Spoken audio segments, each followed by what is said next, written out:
নমস্কার বন্ধুরা, আজকে রান্নাঘরে তোমাদের সকলকে স্বাগত জানাই। আজকে আমি টমেটোর ভর্তা রান্না করব। তো টমেটোর ভর্তা রান্না করার জন্য প্রথমেই আমাদের টমেটো লাগবে দুটো। আমি পরিমাণ মতো দুটো টমেটো নিয়েছি দুজনের জন্য। সেই মতো তোমরা চাইলে সেই মতো পরিমাণ করে নিও। আমরা এটাকে এক ফালা করে প্যানের মধ্যে তেল দিয়ে এটাকে দিয়ে দিয়েছি এবং 4-5টা রসুন ছুলে এর মধ্যে দিয়ে এটাকে ঢাকনি দিয়ে ঢেকে দেব। ঢেকে দেওয়ার পর মিনিট 5 এটাকে ভেজে নেওয়ার পরে আবার উল্টে দেব। উল্টো পাশটা যাতে সেমভাবে আমরা এটাকে ভেজে নেব। আবার ঢেকে দেব। ঢেকে দেওয়ার পর আমরা ঢাকনি খুলে মনে যদি হয় টমেটোটা একটু সেদ্ধ হবে, সেই কারণে আমরা আবার একটু মিনিট 5-এর জন্য রেখেছিলাম।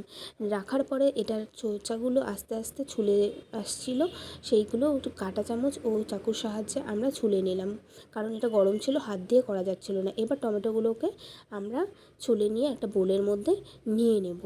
চলো, বোলের মধ্যে নেওয়ার পরে এখানে আমরা পেঁয়াজ কুচি, লঙ্কা কুচি, ধনেপাতা, লেবুর রস দিয়ে নিলাম। এরপর আমাদের একটু লঙ্কার গুঁড়ো, ঝালের জন্য একটু বিট লবণ আর চাট মশলা। যারা লঙ্কার গুঁড়ো পছন্দ করো না তারা এটা স্কিপ করতে পারো। সঙ্গে এখানে একটু জিরের গুঁড়ো দিয়ে নেবে, তাহলে খুব ভালো লাগবে। এটাকে সুন্দর করে এবার চটকে নিতে হবে। আমি এটা চামচের সাহায্যে করছি কারণ এটা খুব গরম ছিল। কেউ যদি চাও এটা হাতের সাহায্যেও করে নিতে পারো, কিন্তু এটা গরম গরম মেখে নিলে খুব ভালো হবে। তো আমাদের টমেটোর ভর্তা রেডি। এটা কাঁচা তেল দিয়ে পরিবেশন করতে পারো।